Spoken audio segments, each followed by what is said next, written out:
Volvemos al aire, 24 minutos pasan de las 10 de la mañana. Juan Pablo Rasti, ¿cómo le va? ¿Cómo anda? ¿Qué dice? ¿Qué tal? ¿Cómo estás, Ivana? Bien, muy bien en este martes, lunes martes. Sí, yo Qué lindo. de casualidad me acordé que era martes. Cierto, es verdad.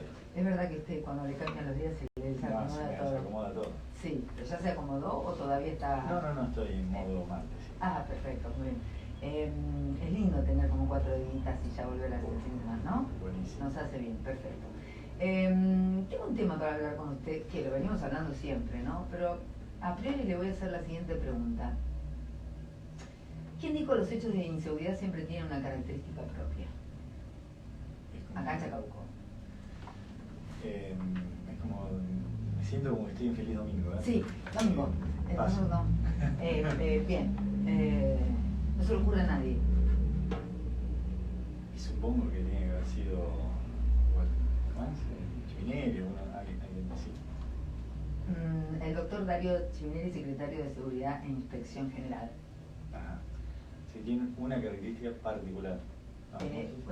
Los hechos de, comillas, los hechos de inseguridad siempre tienen una característica propia. A mí lo que me vuelve a preocupar, no sé usted qué le pasa con esto, es que ya lo que me está indicando es que lo que hizo el doctor Chivinelli es hacer un análisis de por qué la cosa está como está. Un diagnóstico, pero no nos trae ninguna solución. Y seguimos siguiendo con el tema. Seguimos haciendo ¿Qué parte periodismo no exacto. político. ¿Qué parte no entienden los funcionarios de que entiendan no significa que resuelvan? Y que nosotros nos estamos dando cuenta que no resuelven. Sí, no, es algo que le está ocurriendo cada vez más, digamos, de manera más continuada. Seguida, Seguida, sí. Y tiene que ver con interpretar lo que está ocurriendo, pero no adjudicárselo. A ver, todo hecho tiene una causa que le antecede. Entonces, cuando uno puede interpretar el resultado y vincularlo con la causa, lo que hay que es ir a la causa y trabajar sobre la causa. ¿Te acordás que algo estuvimos hablando sobre cuestiones que tienen que ver con el delito o cuestiones que tienen que ver con la inseguridad?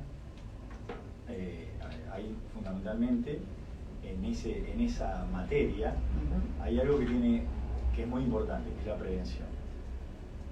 ¿Okay? Lo más importante, creo que la mayoría de la población lo que más valora es la prevención. O sea, hacer todo lo posible dentro del área en cuestión para que los hechos no ocurran. Cuando ocurren, lo que inmediatamente pretende el ciudadano es que haya un esclarecimiento, que se logre, qué sé yo, un porcentaje alto de esclarecimiento, más de hechos graves.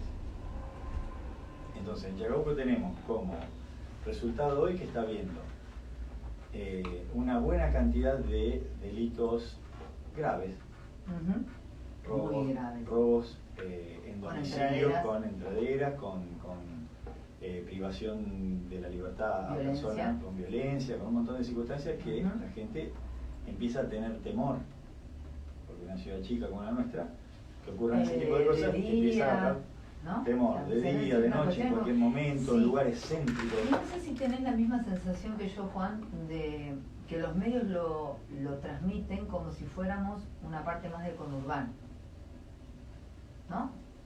Y se cuenta. Sí. Nadie dice nada. Sí. ¿No? Lo naturalizamos. Bueno, pero lo que voy a decir es importante. Vos fíjate que en estos últimos días hubo robos en zona absolutamente céntrica. Y vuelvo a repetir, de día. En zona céntrica de día, y si uno lo analiza de alguna manera, sí, ¿a cuánto de la comisaría, por ejemplo? Que es el lugar donde uno dice, bueno, acá no se van a meter porque está muy cerca, a 100 metros. Sí. Bueno, entonces está fallando claramente. Si el hecho ocurre, que está fallando la prevención. puede salir el secretario de seguridad o quien sea, en este caso Chiminelli, a decir que la falla en la prevención puede estar dada porque la particularidad del hecho ocurrido hizo imposible su prevención. Ahora bien, ¿qué pasa con la persecución de ese hecho? O sea, tenemos alguna pista, tenemos algo que nos permita imaginarnos que se va a resolver. Si las dos cosas fallan, la prevención, y después tampoco tenemos resolución de los hechos delictivos graves que está habiendo, es para preocuparse en serio. Desde abril estamos teniendo, en abril tuvimos 3 robos a mano armada en pleno día. Tuvimos enteraderas, llevamos más o menos entre 5 y 6 por esta metodología. Sí. Digamos, yo no pretendo que con esto, no sé, el intendente lo llame mañana a Chiminelli y le pida la renuncia, pero te digo, en cualquier lado, cuando pasan estas cosas, no se llevan puesto a los funcionarios. ¿Por qué? Porque está hablando de la falta de todo, o sea, la falta de planificación, la falta de ejecución, la falta de acción. O sea, que no, ¿de qué nos sirve a vos y a mí que nos venga a relatar que esto está ocurriendo? Si en realidad lo estás describiendo vos todos los días cuando haces el programa. Entonces, más información que esa no necesitamos. Lo que necesitamos es que empiece a haber un cambio de rumbo en ese sentido. O sea, que uno vea más presencia policial en las calles, que empiece a disminuir la cantidad de hechos de esas características. Exacto. Y que encuentres el día de mañana, abrís el diario o aprendés una radio y escuchás que felizmente se esclareció el hecho X. Juan, pero no está ocurriendo ninguna de las dos cosas. Entonces, en la nota que me tocó escribir para la nueva revista digital de Diario de Radio, una de las cosas que planteaba, y cuando lo estaba escribiendo lo entendía yo misma, porque nos ha pasado como ciudadanos, digo, en una parte de la nota pongo: en otro momento hubiéramos pedido el cambio de la cúpula policial, con la incredulidad de que eso solucionaría algo. Sin embargo, fuimos aprendiendo que el Estado es un entramado que por su propia conformación está obligado a funcionar en red, concepto de gran ayuda que el Estado desconoce. ¿sí? En otro momento hubiéramos pedido, de hecho estamos todos cómodamente adormecidos, diría Pink Floyd, ¿no? Sí. Estamos todos cómodamente adormecidos, o sea, recibimos una noticia de que Eduardo Basile, que lo conocemos todos, se metieron adentro con él, le pegaron, le sacaron la plata, tuvo que venir el SAME, se tuvo que fijar si estaba bien, no sé qué le agarró, qué sé yo, y todo lo comentamos como un chusmerío de pueblo, y ya ni siquiera estamos diciendo, bueno, la policía no sirve, ya ni siquiera estamos diciendo eso. Es cierto que en otro momento hubiéramos dicho, vamos a sacar la cúpula policial, y viene otro para hacer lo mismo. Porque sí, la cúpula no sé, policial digamos, no está sirviendo tampoco. Bueno, pero hay una coordinación. Obviamente hay responsabilidades en la cúpula policial también. Hay responsabilidades tiene que haber una compartidas. coordinación, claro, tiene que haber una coordinación con el Ejecutivo local, porque digamos, hoy hay una estructura que tiene que ver con la prestación de seguridad, donde hay una colaboración, digamos, digamos, la responsabilidad no está solamente en cabeza del agente policial o la cúpula policial, sino que también está en el ejecutivo de cada distrito. Por un montón de razones, además porque también manejan los recursos. O sea, los recursos dispuestos para seguridad, que son enormes, vienen por medio de los municipios. Y se aplican a lo que decíamos la otra vez, a adquisición de patrulleros, adquisición de cámaras. ¿Cuánto hace que vos, no sé si ocurrió una vez, la verdad, cuánto hace que no escuchás que a través del uso de las cámaras de seguridad se pueda resolver algún hecho? Muchísimo tiempo. Nunca la cámara está enfocando al lugar que tiene que enfocar, nunca se ve bien. Pero las nada. cámaras de los semáforos sí corren multa como loco. Viste, te toman bien la patente ahí, Sí, perfecto, ni un sí. problema. La otra Después el empresa. zorro no lo arrancan, no lo toman. Entonces vos tenés un centro de operaciones de monitoreo que nunca funciona, y eso se maneja fundamentalmente con empleados municipales. Tiene que haber un ordenamiento de eso para que funcione correctamente. Y eso ayuda, o debería ayudar mucho en la prevención. Bien. Porque cuando se logra tener experiencia en el uso de las cámaras, hay ciertas cuestiones que se ven, que se observan, que a veces hacen presumir la posibilidad de que se cometa un hecho delictivo. Entonces vos lo que haces, advertís, avisás a la policía y al patrullero que anda cerca, y se da una vuelta. Y por ahí se resuelve algo antes de que ocurra. Bien. No sé en manos de quién estamos, pero estamos en manos, en este punto, de nadie. Vamos a ver cómo sigue esto y estaremos muy encima. Yo me río con vos cuando te digo esto, pero de todos modos quiero saber tu opinión. Me río con vos porque lo dijo Jaime Durán Barba. Pero lo que dijo es que el gobierno actual, lo dijo hace muy poquitito, es el peor desde el regreso de la democracia. Tenemos una presidente dedicada a resolver sus problemas penales en vez de gobernar. Qué sé yo, a mí no me gusta mucho opinar sobre lo que opina otro. Porque, digamos, qué sé yo, digamos, la opinión vertida por Jaime Durán Barba es personal, no tengo bien en claro cuáles son los argumentos, pero yo a la vez cuando escucho alguna opinión, que son las que a uno le interesan, las que de alguna manera toma con cierta relevancia, son las que provienen de gente que uno más o menos respeta desde lo intelectual. A mí Jaime Durán Barba me parece, no lo respeto. Me parece un asesor político lamentable. Entonces las opiniones de él no me interesan. Me parece que en muchos de los casos están absolutamente teñidas de intencionalidad política, entonces ¿qué grado de objetividad puede llegar a tener? Ninguno. Bien, contundente. ¿Listo? Luis Delía, es suicida lo que está haciendo Cristina y no me quiero suicidar con ella. Bueno, puede ser aplicable también a Delía. O sea, Delía es una veleta. ¿Eh? Una veleta.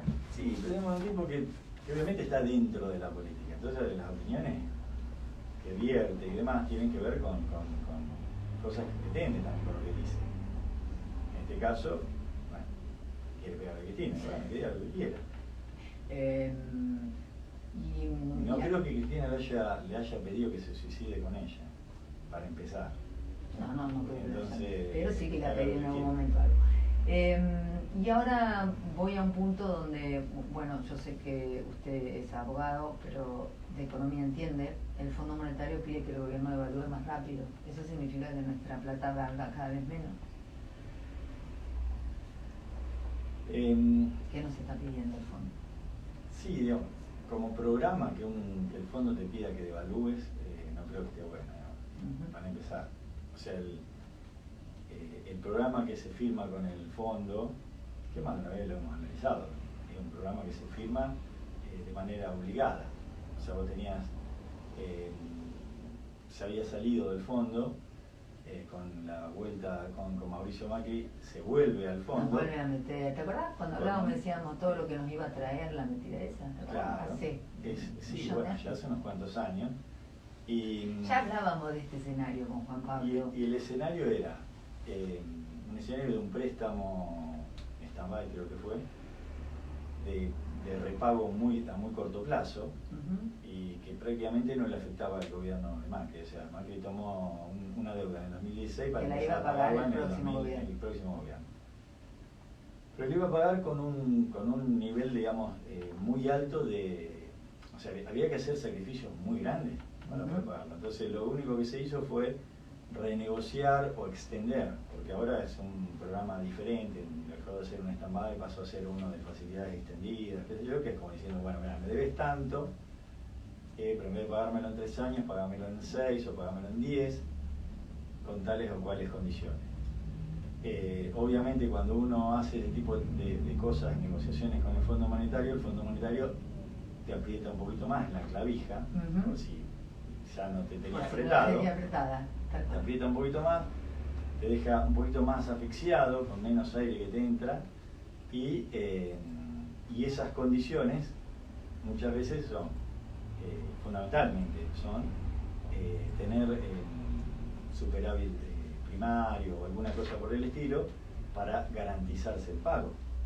Entonces yo no creo que tenga que ver con devaluar o no devaluar, porque incluso dudo que nos llegue a favorecer para el pago de deuda. O sea, si el peso cada vez vale menos, hoy vos tenés que pensar que la Argentina fundamentalmente recauda en pesos. La mayoría de los tributos están vinculados al peso. Lo único que se recauda con otra divisa, que sería en dólares, tiene que ver con las retenciones o lo que tiene que ver con las exportaciones. Entonces, a nosotros no nos va a servir un programa que nos obligue de alguna manera a devaluar o a tener un dólar más competitivo. El dólar más competitivo te lo va a pedir el que exporte, te lo va a pedir o sea, el que está vinculado con el mercado externo. Y a veces tiene que ver con poner las cosas en su lugar. O sea, un dólar demasiado retenido durante mucho tiempo empieza a generar distorsiones porque se transforma como en un dólar irreal. Entonces hay ciertas cosas del mercado que uno no puede desconocer y de alguna manera transformarlas en algo muy ficticio. Entonces el dólar uno puede ir reteniéndolo un poco, pero en algún momento lo tenés que dejar que se acomode. ¿Pero qué significaría que devalúe más rápido? No sé, porque en realidad, a ver, que devalúe más rápido sería en este caso, entiendo yo, me imagino yo, que tiene que ver con el índice de inflación que ha habido en el último año. O sea, si vos la medís interanual, estamos en el orden del 60%. Si vos medís el dólar interanual, creo que debe andar en el 40%. O sea, hay un dólar retrasado en un 20% respecto del dólar del año pasado.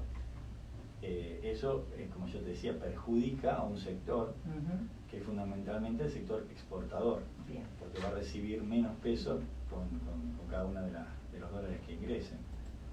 Pero digamos, no tiene tanto que ver con el pago del crédito. Sí puede llegar a tener que ver con un consejo que se le da al gobierno como para que sea más competitivo, o para que el sector, que en este caso cumple una función muy importante, que el sector exportador pueda cobrar o percibir lo que le correspondería. O correspondiese. Pero bueno, además eso da para otro análisis, porque el sector exportador de Argentina fundamentalmente tiene que ver con las exportadoras de grano, y no te digo la que se han llevado. No me la digas. No me la digas. Otra cosa, obviamente uno lo puede, volvemos a Chacabuco, ¿no? Uno lo puede deducir, pero sigue siendo inentendible, ¿no? Y es un comportamiento que antes no teníamos.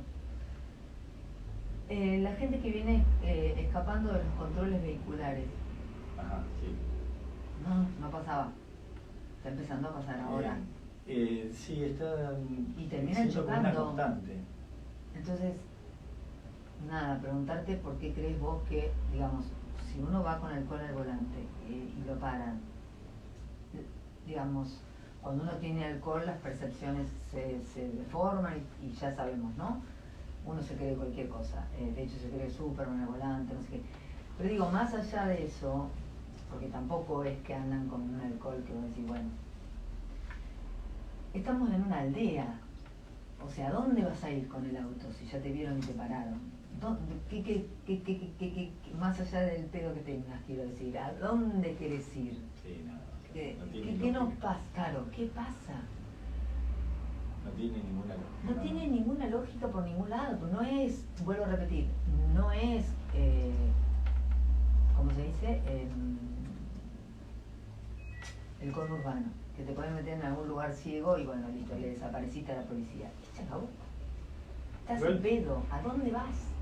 igual creo, viste que casi todas las infracciones de tránsito tienen una escala. O sea, generalmente dentro de esa escala estaría un poco el mérito que toma después el juez de falta como para aplicarte la sanción o no. Si es tu primera infracción, te van a aplicar seguramente el mínimo de la escala, y si ya es reiterada o a su vez le sumaste algo que la hace más grave, te van a aplicar el máximo de la sanción. Yo creo que, viste que más de una vez también lo hemos hablado, que estamos ante una ausencia de lo que sería la aplicación del régimen sancionatorio que hay en casi todas las actividades que tienen sanción. O sea, la gente está poco acostumbrada a que las multas las tengan que realmente cumplir, y entonces las padezcan, entonces de alguna manera eso lo inhiba el día de mañana a seguir cometiendo ese tipo de infracciones. Es como que acá, bueno, dentro de esta aldea y todo se arregla. Entonces, entiendo yo que este tipo de infracciones que ya, además de ser graves per se, porque digamos alcohol al volante, entonces recordemos que hace 15 días una chica de 23 años en un auto alcoholizada se llevó por delante de 2 peatones. Claro. O sea, en Venancio y por Irigoyen. Hoy te paran con toda alcoholemia, según la graduación alcohólica que vos tengas, porque también está un poquito de eso también merituado, te corresponde una sanción, inhabilitación para conducir por tantos meses. Pero si a su vez vos te evadís del control, y en esa evasión de control por ahí hasta incluso dañás a una persona, te tiene que haber una sanción de esa muy fuerte. Entonces se empezaría de alguna manera a bajar este tipo de casos. Pero el tema pasa fundamentalmente por ahí. Te digo, mirá que uno, yo pasaba por la facultad y donde ves de manera más clara todo lo que tiene que ver con el régimen punitivo o con la pena es en derecho penal. Derecho penal.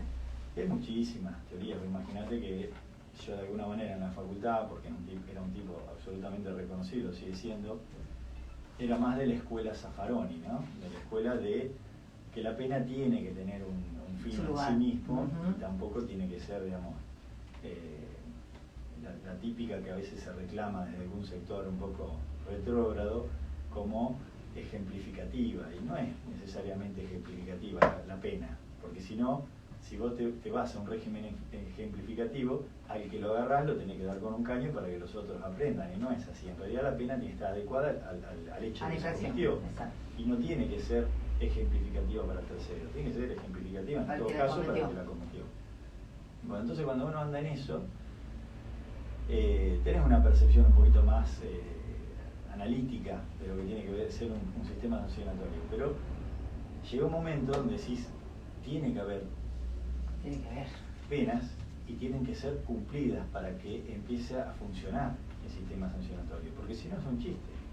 O sea, es ilusoria la cuestión de que... Del control vehicular, del control hídrico y del lo más importante es que si nosotros decimos, bueno, se va a aplicar, vamos a hacer controles de seguridad, vamos a hacer controles de tránsito, de esto, del otro, de lo que se detecte como infracción, que se la haga cumplir. Entonces, empezás de a poquito, pero en un tiempo X, vas a ver que va a empezar a funcionar eso. El tema es que hoy acá la gente tiene la percepción de que las multas no se cumplen, que las infracciones no se tiene que cumplir la pena sobre la infracción, entonces... Pero no solo eso, sino que vuelvo a repetir, a mí me preocupa esto de el hombre o la mujer beoda al volante, que cree que en Chacabuco puede escaparse del control vehicular y puede no zafar de algo, ¿se entiende? Ni siquiera estoy hablando de la multa que le cae, sino de que no le encuentren el auto. Sí, pero por ahí una cosa muy eso. Infantil, hay una cosa como muy fantasiosa que me preocupa, ¿se entiende? Sí. Y ya vamos como 3 o 4 hechos de este tipo. También pasó otro control, hizo marcha atrás, se pegó contra una columna y ahí recién lo pudieron parar. Sí. Esquivó 3 controles, se llevó los conos, Flores tuvo que correrse porque se lo llevaba puesto a Flores, el jefe de tránsito, y después, bueno, lo corrieron los patrulleros, hizo marcha atrás, se dio contra una columna, recién ahí, digamos, no pudo seguir. No sé qué fantasía, no sé si miraron mucho los Dukes de Hazzard o muchos chips, no sé qué pasa con la gente. ¿Dónde pasan? ¿Dónde van?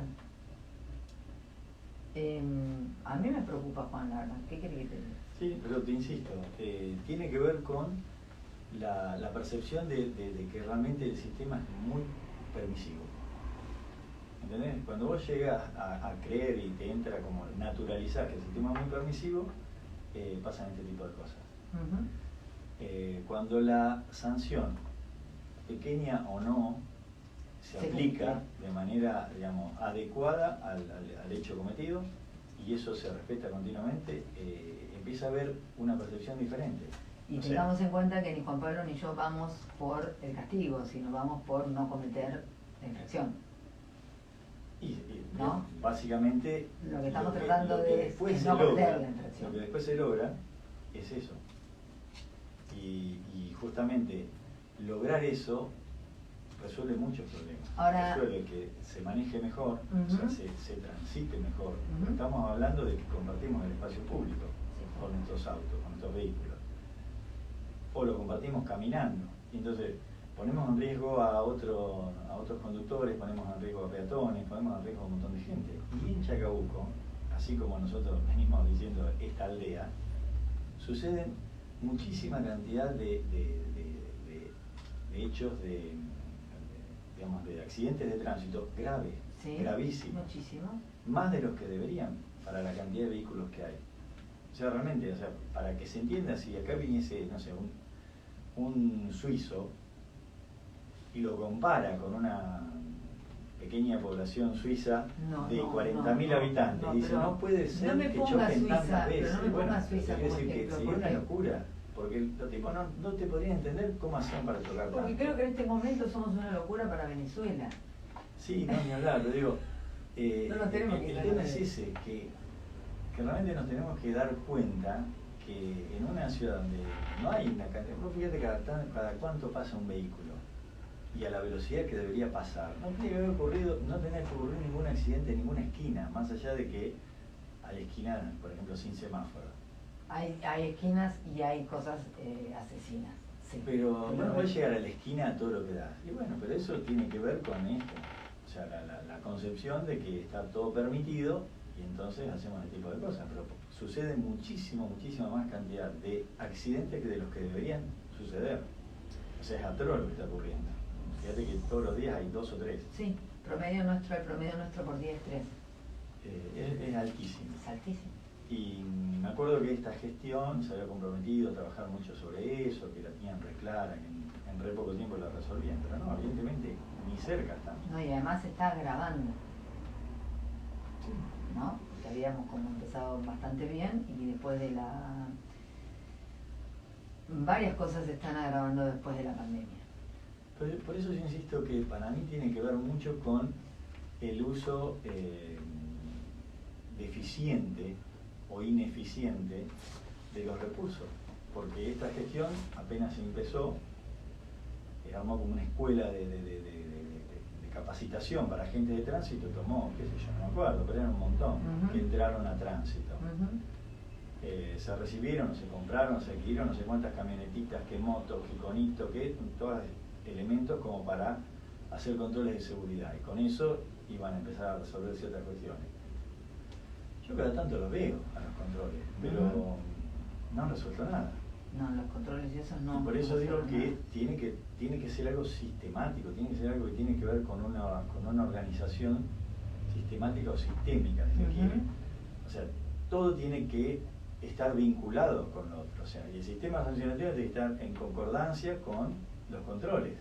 O sea, cuando hay esa situación de que la gente percibe que está todo permitido, es porque fallaste en un montón de esas etapas. Y a su vez se le está mezclando lo que está ocurriendo con la inseguridad, que ya tiene que ver con delitos. El otro día yo te decía, no las tenés que mezclar, pero la gente las percibe como parte de lo mismo. Sí, totalmente. Entonces te afanan todos los días y todos los días hay accidentes. Eso es lo que entiende la gente que está ocurriendo. Y eso lo tiene que resolver el Estado municipal, no un privado. O sea, nosotros podemos abstenernos de hacer ciertas macanas, ¿no? De ir al volante prestando más atención. O sea, hay una conducta que tenemos que asumir nosotros como parte de todo este lío. Pero, digamos, básicamente la principal responsabilidad la tiene el Estado municipal. Que brilla por su ausencia o que la forma en que está presente no sirve y sin embargo insiste. Digamos, pareciera que se comieron la materia que tiene que ver con pensamiento científico o algo de eso, porque vos viste que hay una cosa que te decía así, siempre con una, claro, sí. Siempre ocurre el mismo resultado, Quiere decir siempre lo mismo. Claro. Sí, porque digamos, vuelvo a repetir, para mí los controles están, los controles vehiculares están, vos salís a la tarde y siempre están ahí tratando de cobrarte la multa o de retenerte la moto, pero los choques siguen pasando, la gente se sigue subiendo en pedo a manejar, empiezan a correr riesgo los peatones, que ya es, para mí es demasiado. Pienso en mis hijos yendo a bailar y corriendo riesgo mientras caminan por la vereda, ya no lo puedo ni imaginar, eso no nos pasaba hace un tiempo atrás. Entonces, lo hacen y lo están haciendo mal. Con respecto a la inseguridad de los delincuentes, no están haciendo nada. Y con respecto a tránsito, están haciendo lo mismo que vienen haciendo hace no sé cuánto tiempo y lo están haciendo mal. Porque sigue habiendo choques y ahora lo aumentamos con alcohol al volante. Así que desde acá los invitamos a que encuentren otra vuelta, otra manera. Bien, muchísimo. O dejen, no sé, a otro o que dejen intente. A otro que lo intente. Muchísimas gracias, Juan, como siempre. 55 minutos pasan de las 10 de la mañana, pasó Juan Pablo Rasti en Kilómetro Cero.